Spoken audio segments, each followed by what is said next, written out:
Ya Rabbi bil Mustafa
والمرسلين والصحابة والتابعين ثم الأرواح والدينا وأمهاتنا جميع المسلمين والمسلمات والمؤمنين والمؤمنات خصوصا الأرواح والعباد الكتاب ثم الأرواح أن الله الكريم يتغشاهم بالرحمة والمغفرة وإلى حضرة النبي محمد المصطفى رسول الله صلى الله عليه وسلم كرام الفاتحة. أعوذ بالله من الشيطان الرجيم. بسم الله الرحمن الرحيم. الحمد لله رب العالمين الرحمن الرحيم مالك يوم الدين إياك نعبد وإياك نستعين اهدنا الصراط المستقيم صراط الذين أنعمت عليهم غير المغضوب عليهم ولا الضالين. رب اغفر لنا ولوالدينا آمين. بسم الله الرحمن الرحيم. الحمد لله رب العالمين والصلاة والسلام على أشرف الأنبياء والمرسلين سيدنا محمد وعلى آله وصحبه أجمعين. أما بعد، فقال المصنف رحمه الله أن يغفر لنا به وبكم في الدارين آمين. قال اللهم ألهمنا علما نفقه به أوامرك ونواهيك وارزقنا فهما نعلم به كيف ناتيك يا أرحم الراحمين. اللهم ارزقنا فهم النبيين وحفظ المرسلين وإلهام الملائكة المقربين برحمتك يا أرحم الراحمين. اللهم أكرمنا بنور الفهم وأخرجنا من ظلمات الوهم وافتح لنا أبواب رحمتك وانشر علينا حكمتك يا أرحم الراحمين. آمين يا رب العالمين. Para jamaah yang saya hormati, mari kita buka halaman 39, 8 baris dari bawah, masih berbicara masalah sholat berjamaah. Jadi sudah dibahas kemarin bahwa hukum sholat berjamaah menurut mazhab Imam kita Imam Syafi'i yaitu fardu kifayah. Bahkan ada yang mengatakan sunnah muakkadah. Ini perlu dijelaskan, jangan salah paham bahwa sholat berjamaah fardu kifayah atau ada yang mengatakan sunnah muakkadah. Bukan berarti katakanlah kita sholat maghrib berjamaah, itu yang dikatakan fardu kifayah, kewajiban secara kolektif yang kalau sudah dikerjakan oleh beberapa orang gugur kewajiban yang lain. Kalau tidak ada seorang pun yang kerjakan dosa semuanya, adalah berjamaahnya, bukan sholatnya. Kalau sholatnya fardu ain. Kita salah paham kalau belajar, oh sholat berjamaah fardu kifayah.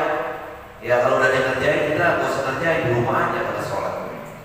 Jadi yang fardu kifayah itu berjamaahnya.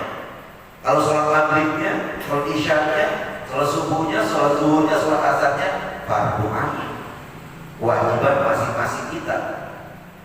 Jadi dalam sholat berjamaah ada fardu ainnya, yaitu sholatnya itu sendiri.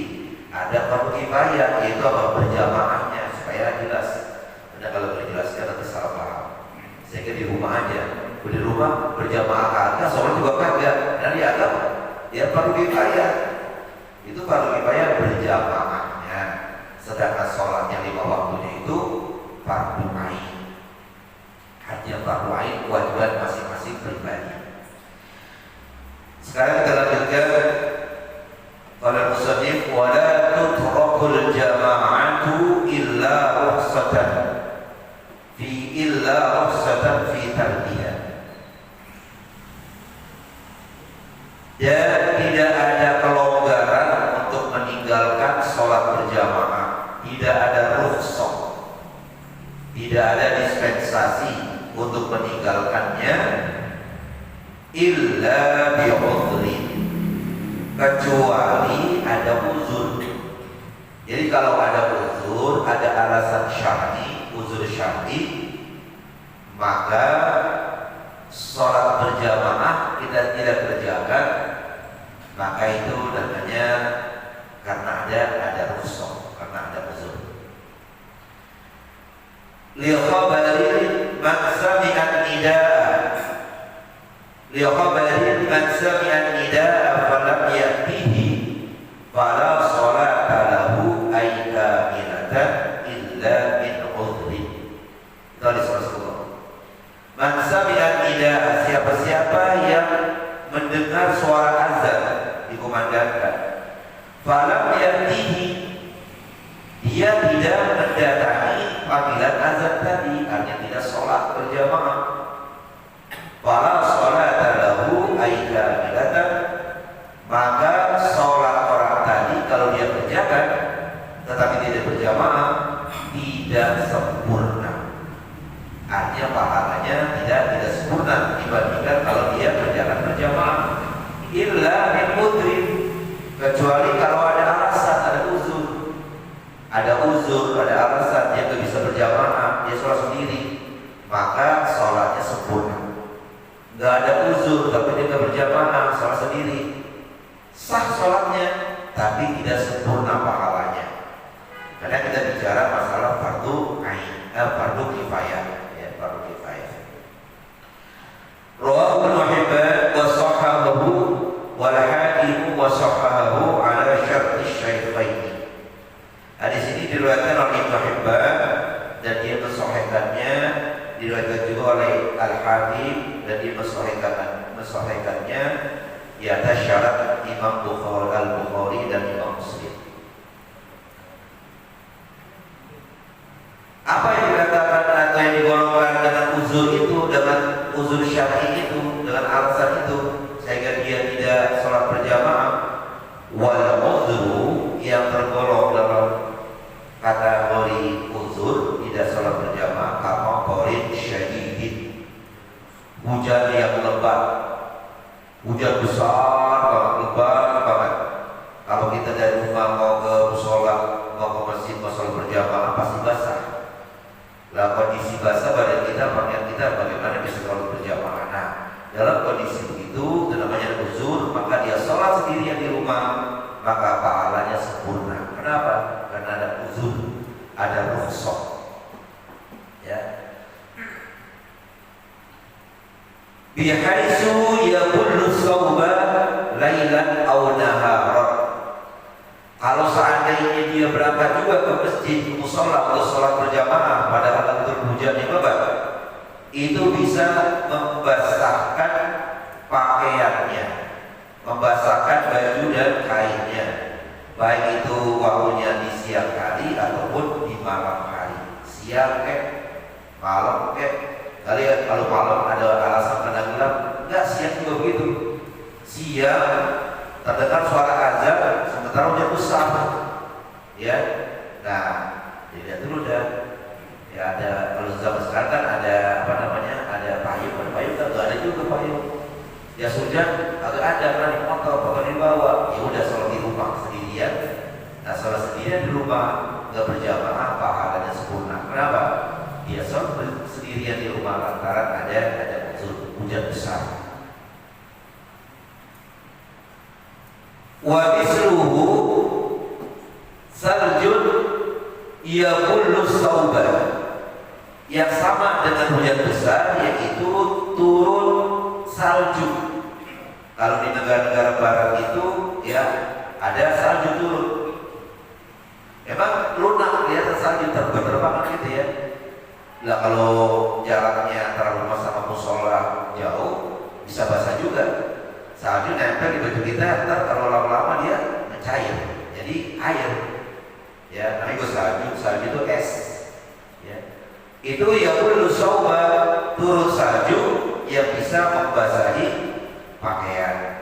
Maka kalau kondisi semacam itu, maka tidak sholat berjamaah karena ada uzur namanya. Ya.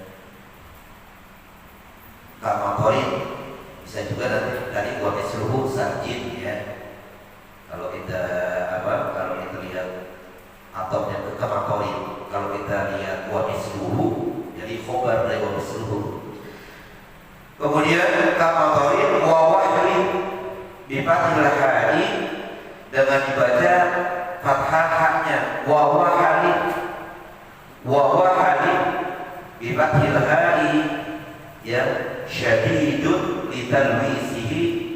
rijla bil masyi fihi. Karena adanya lumpur, kalimat wahan dibaca fathahnya, yaitu syadidu tasaridu litanwisihi ar-rijla. Itu lumpur yang, katakanlah lumpur yang dalam. Ya kan zaman dulu memang jalanan kita aja juga di zaman kita nih nggak begini. Ya lumpur, kalau kayak musim hujan kaki kita mendem. Jadi kalau mau ke depan itu jalan besar itu sudah ditenteng. Sampai di sana tuh di Bonsekit itu yang sekarang jadi kantor RW 04, ya, baru itu terbuka. Ya sepeda dari sini pakul. Saya yang pakul sepeda, orang tua saya sama almarhum Haji Nadi gotong itu gambar ya sampai sono. Nah itu zaman dulu ya. Nah kalau kayak begitu tuh, kalau sekarang mah nggak ada alasan lumpur ya. Wawahanum syadidun ya sangat dalam. Lumpur dalam, kalau diinjak kaki dapat tuh kaki kita mendem. Litarwisihi rijla bil masyi fihi, itu bisa mengotori kaki kalau berjalan di lumpur itu. Ya, nah itu juga termasuk alasan untuk tidak sholat berjamaah. Kenapa? Karena rumah dengan masjid dan musola jauh dan di tengah-tengahnya ada lumpur yang dalam. Ya. Kemudian warihin baridatin bilailin, juga termasuk uzur adanya angin yang sangat dingin, angin yang dingin, angin yang bisa sejuk, lewat sejuk jadi dingin, menggigil kita. Ya, bilailin itu di waktu malam. Ya, kalau ada angin yang dingin waktu siang nggak begitu dingin. Kenapa? Karena ada matahari, ada sinar matahari. Tapi kalau malam ya udah dingin malam lagi. Makanya ada catatan bilailin di waktu malam. Angin dingin di waktu malam. Li'azami masyaqqatiha fihi dunan nahari. Kalau angin dingin di malam hari itu sangat besar repotnya, kerepotannya. Ya, maka tidak termasuk ya dunan nahar, tidak termasuk siang hari. Jadi siang hari biar angin kencang, ya, kemudian ada azan, suara azan dikumandangkan di musola di masjid, maka nggak ada alasan ya kalau kita tidak berjamaah. Bukan angin lagi kencang banget, lagi dingin, tapi di siang hari itu nggak sedingin malam karena ada sinar matahari. Makanya ada kalimat bilailin. Itu ada alasan juga untuk tidak berjamaah. Kalau kita kerjakan sendiri maka pahala sempurna. Wa mudafa'ati hadasin, dan juga karena menahan hadas. Ibaulin awqaitin awrihin, pengen banget kencing, pengen banget buang air besar, pengen banget buang angin, kalau bahasa yang kentut ya. Jadi itu udah siap nih, terdengar azan, kemudian perut banget. Kalau kita paksain datang untuk berjamaah, nanti gak khusus sholat kita. Sholat juga rasain perut sakit, iya juga. Akhirnya gak konsentrasi, apalagi jadi imam lupa ada bacaan, karena tahan keringat dingin keluar. Nah kalau begitu udah selesaikan dulu tuh, ya ke kamar kecil, ya sampai selesai, sampai hilang rasa sakitnya. Jangan baru separuh langsung wudu, langsung ke musola, ya masih sakit juga. Bagaimana kalau sampai selesai jamaah? Nggak apa-apa. Kenapa? Karena kebutuhannya belum selesai. Jadi dikatakan untuk menghilangkan supaya dia menahan hadas, daripada ke masjid kita nanti menahan hadas, ya hadas kecil dalam hal ini dibaurin dengan sebab pengen makan kencing, Allah ini, lalu asalnya buang air besar berak, aurihin atau kentut. Fayubda'u bitafrighi nafsihi min dzalika, maka dia mulai dengan mengosongkan dirinya dari itu, dari apa? Dari baul, gomit, dan ring. Jadi jangan dia mulai sholat, tapi apa? Dia mulai udah ke tempat kecil, apa buang air besar, air kecil, sekali, mau kali-kali, ya kan? Sehingga kan dia keluar dari puasin, dia wudhu, sehingga ketinggalan berjamaah 1 rakaat, 2 rakaat. Kenapa begitu? Lantaran adanya apa? Adanya mudafa'ati hadasin, untuk menolak, menahan ya datangnya hadas nanti di mana? Di musola masjid. Kalau dia nggak dipuaskan di rumah atau di kamar kecil.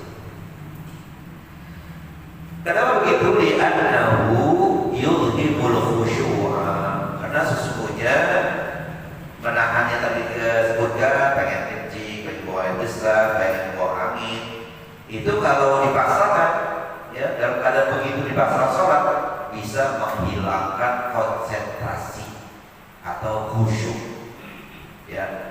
Udah begitu udah kurang khusyuk, lupa bacaan, itu kan lebih parah lagi deh ya gitu. Jadi kalau terburu-buru pengen menyelesaikan sholat.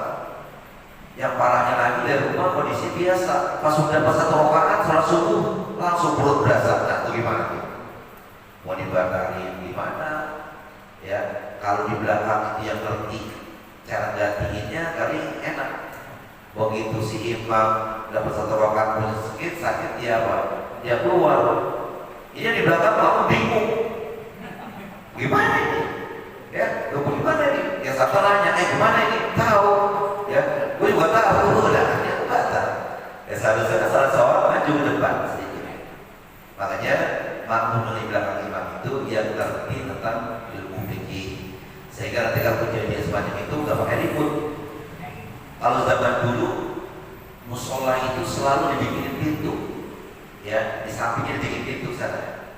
Padahal begitu keluar latar, nggak kayak sekarang pintu langsung ada kamar kecil ini. Dulu enggak, musola kita gitu juga. Di sana nggak ada sudah itu nggak ada pintu, gitu keluar langsung tanah halaman, tetap dibikin pintu. Itu kalau nanti jaga-jaga kalau kondisi macam ini, begitu imam perutnya sakit, dia sakit perut atau dia buang angin, keluar ke sana sehingga tidak mengganggu jamaah. Nah maka makmum bilang imam maju ke depan. Itu yang daerahnya begitu tengah-tengah. Dari awal udah wudhu. Ini pengalaman pribadi, saya sakit juga ya masalah. Udah wudhu, baju kayak super. Terus sekarang nyari masker. Begitu berangkat, pulas perut. Gimana tuh? Ya, itu masih ada bagusnya daripada bolos di tengah jalan. Udah dapat 1 rakaat. Ya, udah bacanya qul aja. Hari juga jangan banyak-banyak sholatnya, biar pendek aja. Begitu assalamualaikum, udah langsung kabur. Ya, Allah lantas jalan, udah boleh Allah lantas salam. Ya, kenapa perlu sakit? Nah, jadi katanya di situ kalau kita tahanin itu yang namanya ingin buang air besar yang kecil, ya, dan juga angin itu bisa menghilangkan khusyuk. Wa tawqani bil musannadi li ta'amin khabara. Yang lainnya yang bisa dikatakan alasan untuk tidak sholat berjamaah karena sangat lapar. Asal tawqan itu sangat berkeinginan, sangat lapar untuk makan dan makanannya sudah hadir. Ya, gitu. Sebelum Isya orang di rumah goreng apa lah gitu, keinginan kita kan mau lapar banget, ya. Nah kemudian ada datang sajikan sebentar udah azan. Nah bagaimana tuh? Itu kalau kata Rasulullah dalam hadisnya, kalau memang datang Isya wala asya, Isya sholat Isya, asa makan malam, maka mulailah makan malam. Jangan antar aja makan malam sampai di sini keingetan aja, hidungnya udah bau aja. Ikan goreng bau banget ya, ini jengkol rasanya enak banget. Jadi lagi sholat ingetin itu tuh, makanya makan dulu. Tapi makan jangan terlalu lama, bisa sholat berjamaah. Jadi katanya situ, fayubda'u bil akli wasyurbi lidzalika. Maka dia mulai dengan makan dan minum, ya, lidzalika. Lantaran itu, lantaran apa? Lantaran makanan sudah tersaji. Ya kalau baru digoreng lama, ya lama nungguin. Itu sudah di meja makan, itu makanan. Sementara kita tahu kok sangat lapar, ya udah makan, ya. Tetapi fayaqulu luqman yuksiru biha hiddatal ju'i, maka dia makan yang banyak luqman, ya, yaitu apa? Satu suap. Itu hanya sekedar yuksiru biha hiddatal ju'i. Itu bahasa yuksiru biha hiddata, untuk meringankan rasa lapar, untuk mengganjal aja deh. Apalagi kalau orang yang punya sakit mah, kalau memang dari siang belum makan, dia biasanya makannya maghrib, dari maghrib repot, habis maghrib umpamanya, ya itu sakit banget perut, bisa nanti jadi maghrib makan walaupun sesuap, makan sesuap, suap dua suap lah, jangan sepiring nambah, lamaan, makan sesuap dua suap, untuk ganjel aja, ganjel perut aja, biar gak keroncongan, biar gak keras perut kita di sholat. Nah dari itu banyak puluh, banyak syoroh, ya luqman, ya dikatakan di situ yuksiru biha hiddat tarju, sekadar untuk meringankan rasa lapar. Illa yakuna ta'amu mimma yukta alaihi marratan wahidatan kasawirin wa labani, kecuali kalau makanan itu yang biasanya disajikan sekaligus, artinya sekaligus dimakan habis. Nah kalau dimakan sekaligus makan habis kan lama tuh. Nah kalau begitu itu hilang, kecuali artinya nggak bisa, nggak ada usus semacam itu. Gitu. Artinya kalau nanti dia laksanakan juga itu pada makanan yang sekaligus harus habis dimakan, tapi dia nggak apa itu yang dikerjakan beberapa menit itu. Nah ini pas sholat berjamaah bisa sholat sendiri, sah sholatnya, tapi pahala tidak sempurna. Ya, nah tadi yang kita bicara tadi, kalau makanan itu memang kalau kita makan sedikit, ya bisa sesuap dua suap. Tapi kalau ini bicara makanan yang kalau tersaji harus habis sekaligus, nggak bisa sedikit-sedikit. Nah kalau semacam itu nggak ada alasan untuk tidak sholat berjamaah. Kalau dia kerjakan sendirian, maka pahala sholatnya tidak sempurna. Karena kita bicara ya kamilatan, sempurna. Kasawir walabani, seperti semacam tepung dan susu dicampur tuh, tepung sama susu dibikin diolah gitu, jadi kue gitu. Nah itu kalau sudah tersaji harus habis. Nah kalau kita itu yang kita kerjakan memakan waktu, sehingga sholat berjamaah nanti jadi kehabisan. Sah sholatnya tapi tidak sempurna pahalanya. Wa khawfin ala ma'sumin min nafsin wa malin wa ghairihima, dan juga termasuk uzur alasan tidak sholat berjamaah karena adanya rasa takut terhadap apa? Terhadap keselamatan sesuatu yang memang terpelihara, yang memang harus dijaga. Apa itu sesuatu yang harus dijaga? Min nafsi, diri. Kalau kita berangkat ke musola atau masjid, sebentar di jalanan itu ada binatang buas, pasti kita akan diterkamnya. Atau di luar itu ada orang yang memang lagi nyari kita, umpamanya orang jahat. Untuk menghindari kejadian yang tidak kita inginkan, walaupun terdengar suara azan, maka kita berjamaah itu namanya uzur syar'i. Kita sholat di rumah sendirian pahala sempurna. Kenapa? Karena ada rasa takut terhadap ya ancaman terhadap keselamatan sesuatu yang kita jaga dari diri kita, wa malin, harta kita, wa ghairihima, dan yang lainnya. Kalau kita tinggal bisa-bisa nanti keluarga kita dikacaukan sama dia gitu. Nah itu maka termasuk uzur syar'i juga. Bahwa anak min qaulihi, maka kalimat maksud ini lebih umum daripada perkataan pengarang ala nafsin au malin, terhadap jiwa ya atau harta. Dengan adanya maksud, artinya maksud itu yang patut kita jaga, kita pelihara. Ya kan bukan hanya jiwa dan harta saja, ya keluarga kita ya juga termasuk. Ya, jadi ada beberapa hal yang harus terjaga. Wala ibarat babil khawfi min mutalibatihi bihaqqin, dan tidak dianggap rasa takut dari orang yang menuntut dia ya dengan haknya, hak orang tadi. Wa zalimun bimanihi, yang dia zalimi tidak memberikannya. Kita mau sholat berjamaah, sementara kalau kita keluar ada orang yang nagih, karena hak orang itu memang kita nggak kasih. Sementara itu barang yang pernah kita nggak kasih udah nggak ada, gitu. Nah, maka itu rasa takut semacam itu juga termasuk uzur syar'i juga. Begitu kita mau keluar, yang pada haknya saya nggak kasih, emang saya zolimi, saya curangin. Rasa takut bisa kita dimarahin sama dia, bisa diomel sama dia. Nah, udah di rumahnya dia sholat, maka sholat di rumah sendirian pahalanya sempurna. Kenapa? Kan gue berjamaah, karena mau berjamaah ada orang yang ditakuti, yaitu mutalabatihi bihaqqin wa zalimun bimanihi, yaitu orang yang menuntut haknya yang dia zoliminya dengan tidak memberikannya. Bal alaihi al-huduru wa tawfiyatul haqqi, bahkan dia wajib untuk menghadirkan, mendatangkan sesuatu yang ditagih sama orang tadi, dan dia harus melunasinya ya orang itu.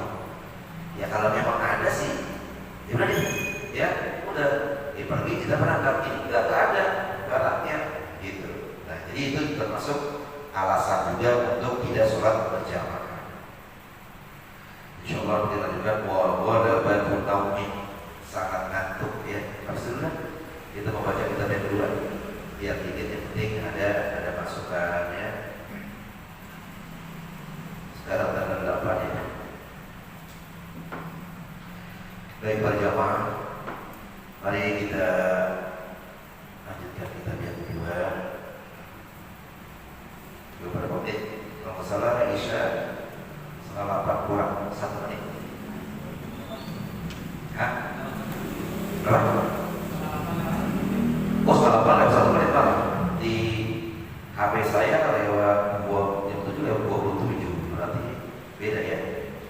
Baik berjamaah, mari kita lanjutkan, masih berbicara masalah jual beli.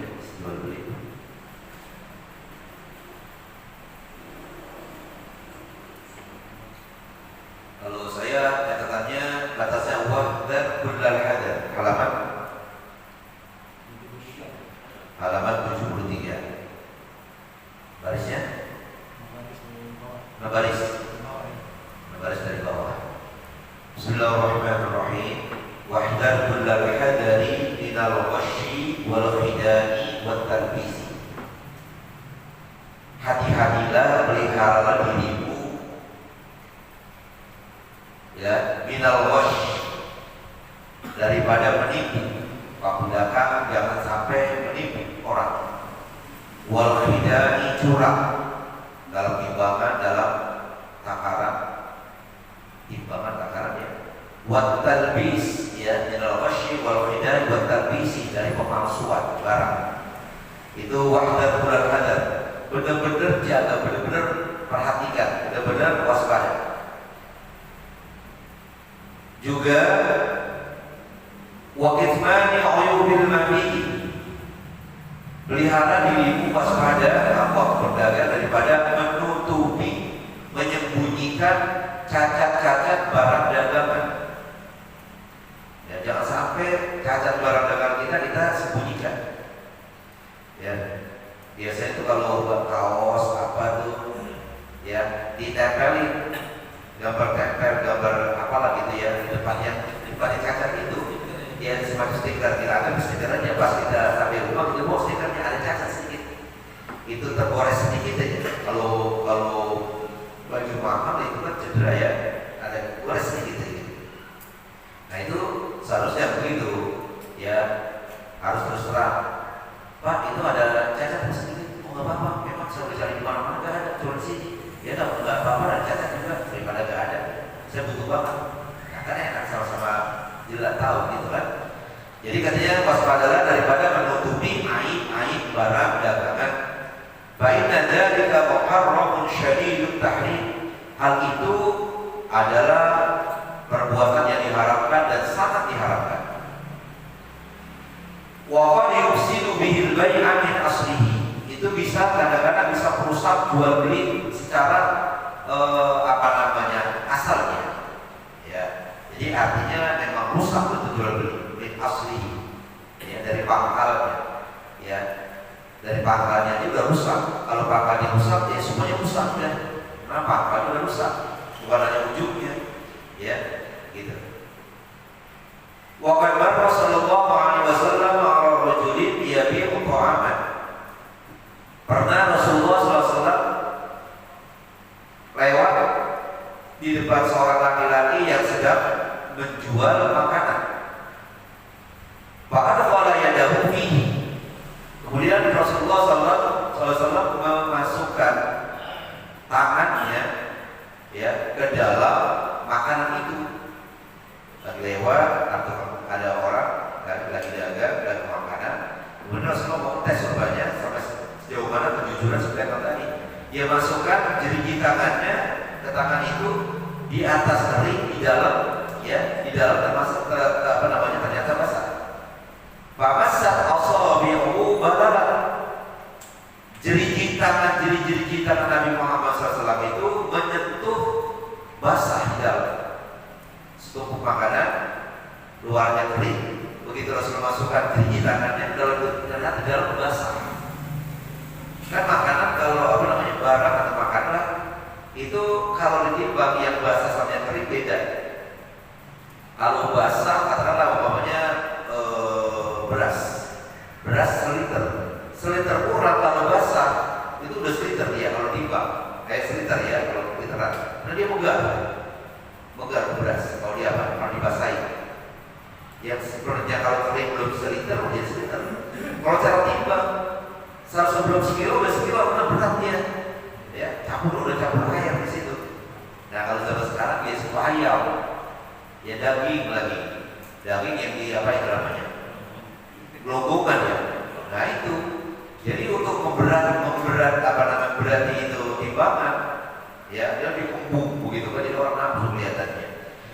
Begitu dimasukin jeriji tangan beliau, ternyata dalam basah. Faqala, Rasulullah bertanya, ya sahibal ta'ami ma hadha, wahai pemilik makanan, apa nih? Ada apa nih? Cari kitanya di luar kering, di dalam basah.